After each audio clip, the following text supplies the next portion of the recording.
Kagulat World, simula ng Alex Mania sa US Open. Si Alexandra Ayala sa official main draw ng Grand Slam sa New York, may isa na agad siyang malaking attraction na naghihintay sa loob mismo ng Arthur Ashe Stadium, ang Stars of the Open exhibition sa US Open Fan Week. At mas lalo itong naging exciting para sa Filipino fans dahil ang ipininopromote na matchup ay Alexandra Ayala kontra Eva Jovic. Dalawang rising stars na magkaibigan sa labas ng court, pero may kasaysayan na rin ng matitinding laban kapag racket na ang hawak. Officially kinumpirma ng US Open na sina Alex, Jovic, Joao Fonseca at Lerner Tien ang apat na young stars na bibida sa Stars of the Open sa August 27, 6 p.m. New York time sa Arthur Ashe Stadium. Inilalarawan mismo ng organizers ang event bilang isang gabi ng exhibition matches kung saan ang apat ay maglalaro alongside and against. At lalong lumakas ang Ayala-Jovic angle matapos i-promote ng Philippine broadcaster Premier Sports ang dalawa bilang Alex Ayala versus Eva Jovic at Besties Clash. May dahilan kung bakit napakaganda ng matchup na ito. Sa kanilang dalawang official singles meetings ngayong 2026, dalawang beses nang nanalo si Jovic sa French Open at sa London Grass Court event. Kaya kahit exhibition lamang ito at hindi bahagi ng official US Open women's singles draw, may natural na competitive storyline. Best friends sa labas, rivals kapag nasa court. At higit sa lahat, isa na namang malaking entablado para kay Alex sa New York. Kung gusto nating makita kung gaano kalaki na ang naging pagbabago sa career ni Alex, tingnan lang natin kung saan siya ilalagay ng US Open bago pa magsimula ang mismong main draw competition.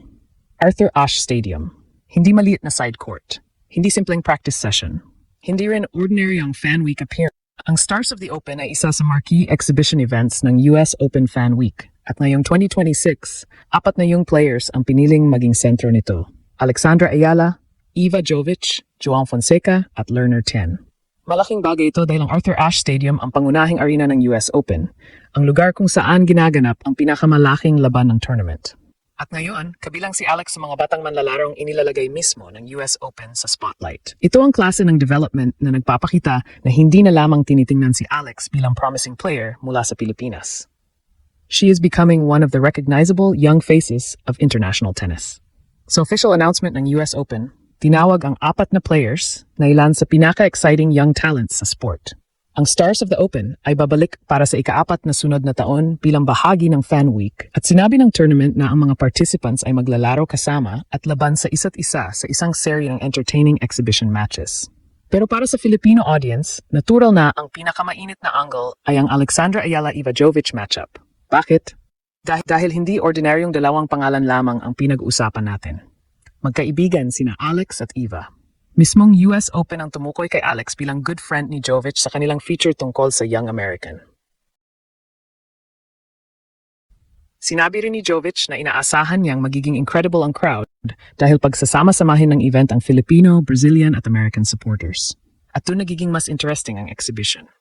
Sa labas ng court, magkaibigan. Pero pagdating sa competitive tennis, may unfinished business si Alex. 2 beses na silang nagharap sa official singles competition ngayong season. Una, sa French Open noong May 26 kung saan nanalo si Jovic 6-4, 6-2. Pagkatapos, nag-rematch sila sa London noong June 10 at muling nanaig ang American 6-2, 6-2. Ibig sabihin, 0-2 ang official head-to-head record ni Alex laban kay Jovic ngayong 20. Kaya kahit exhibition lamang ang Stars of the Open at hindi makadagdag o makakabawas sa official WTA head-to-head record, mayroon pa ring psychological at entertainment value ang pagkakataong muling magkaharap ang dalawa. For Alex, magandang pagkakataon ito para subukan ang kanyang laro laban sa isang player na 2 beses nang nakahanap ng paraan para talunin siya. For Jovic, pagkakataon naman itong ipakita kung bakit isa siya sa pinakamabilis umangat na young American players. At maganda ang contrast ng kanilang mga kuwento. Si Jovic ay 18 anyos at nakagawa na ng malaking breakthrough sa Grand Slam level. Ayon sa US Open, umabot siya sa quarterfinals ng 2026 Australian Open at naging pinakabatang American woman na umabot doon mula noong Venus Williams noong 1998. Si Alex naman ay patuloy na gumagawa ng kasaysayan para sa Pilipinas. Mismong US Open ang nag-highlight na naging first Filipino siyang manalo ng major junior singles title nang kunin niya ang 2022 US Open Girls Singles Championship at noong nakaraang taon ay naging unang Filipino player sa Open era na nanalo ng main draw match sa isang Grand Slam. Kaya imagine the scene. Arthur Ashe Stadium, New York lights, Filipino flags sa crowd, American fans backing Jovic. At dalawang magkaibigan na kailangang magkalaban sa harap ng isa sa pinakamalaking tennis crowd sa mundo. Ito ang klase ng event na kahit exhibition lang, pwedeng maging memorable. At huwag nating maliitin ang teaming nito. Gaganapin ang Stars of the Open sa August 27, ilang araw bago magsimula ang main draw action ng US Open sa August 30. Meaning, perfect itong pagkakataon para maramdaman ni Alex ang atmosphere ng Arthur Ashe Stadium bago ang seryosong trabaho sa Grand Slam. Hindi lahat ng players nabibigyan ng ganitong exposure. At doon natin makita kung gaano nakataas ang tingin sa marketability at star appeal ni Alex. At dito pumapasok ang mas malaking kuwento. Hindi lamang tennis match ang Stars of the Open para kay Alex. Isa rin itong pagpapakita kung gaano kalaki na ang kanyang pangalan bago pa magsimula ang US Open. Mula pa noong inanunsyo ang event noong June, inilagay na agad ng organizer si Alex kasama nina Jovic, Fonseca at Tien bilang pangunahing young attractions ng gabi. Hindi ito random selection. Lahat ng apat ay may sariling malaking fanbase at sariling dahilan kung bakit sila exciting panoorin. Si João Fonseca ang isa sa pinakamalaking young stars ng Brazil.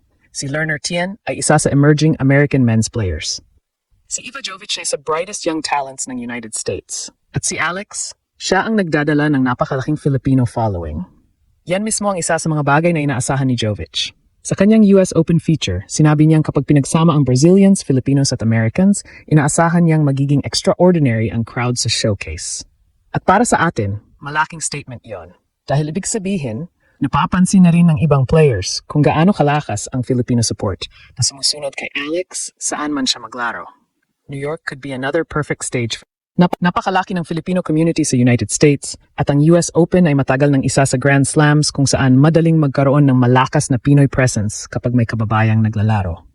Ngayon, isipin natin na hindi lamang ordinaryong court ang pupuntahan nila. Arthur Ashe Stadium. At nandiyan si Alex bilang isa sa main attractions.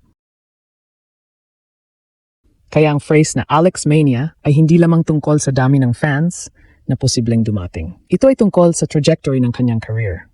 Noong 2022, junior champion siya sa New York.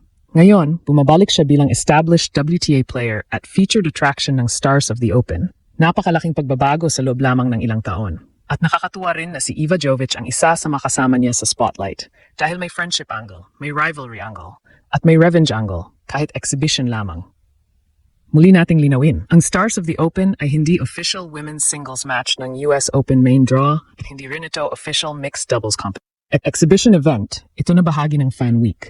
Ang official US Open announcement ay nagsasabing may seri ng exhibition matches at ang apat na young stars ay maglalaro kasama at laban sa isa't isa. Pero dahil mayroon ng promotional material na direktang naglagay ng Alex Ayala versus Iva Jovic, natural lang na maging sentro ng Filipino coverage ang kanilang head-to-head confrontation.